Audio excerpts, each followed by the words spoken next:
3 months ago, training for a local championship. Today, 12-year-old Archie Battersbee is fighting on an international stage. His mother's legal battle to keep him alive, now a matter for the United Nations. My boy's really not in a good place at the moment. It's unnecessary. The hospital are fully in control of this situation, and I think that if they do go ahead to do that after they know that the UN are now involved, I don't think it's going to look very good for this country at all.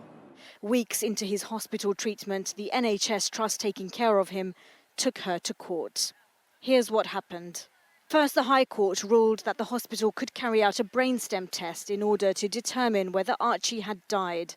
But when the clinical team realised the test wouldn't give accurate results, the High Court judge relied on MRI scans to rule that Archie is most likely dead.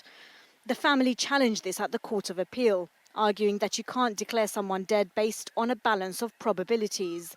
And so it went back to the High Court to determine what would be in Archie's best interest. Last week, the High Court ruled that Archie's prognosis is so bleak that it's best to withdraw treatment. The Court of Appeal upheld this decision. The Supreme Court supported it by refusing to intervene. It led the family to the UN. Britain is a signatory of the United Nations Convention on the Rights of Persons with Disabilities, or the UNCRPD, which means that it should abide by the decisions of the UN Committee.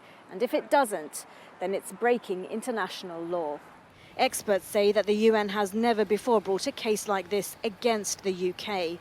But 5 years ago, the committee criticised Britain's approach when it comes to withdrawing treatment from disabled people. The UN treaty body does not have any enforcement mechanism, and it will issue a view or an opinion that it would expect the UK to comply with, even if there is no binding authority to enforce a decision or an opinion. It reflects very badly on that state when it doesn't.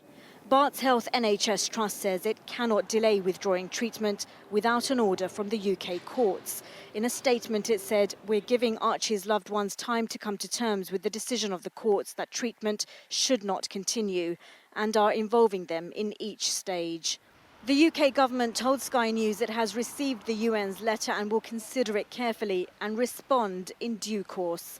Sadia Chowdhury, Sky News in London.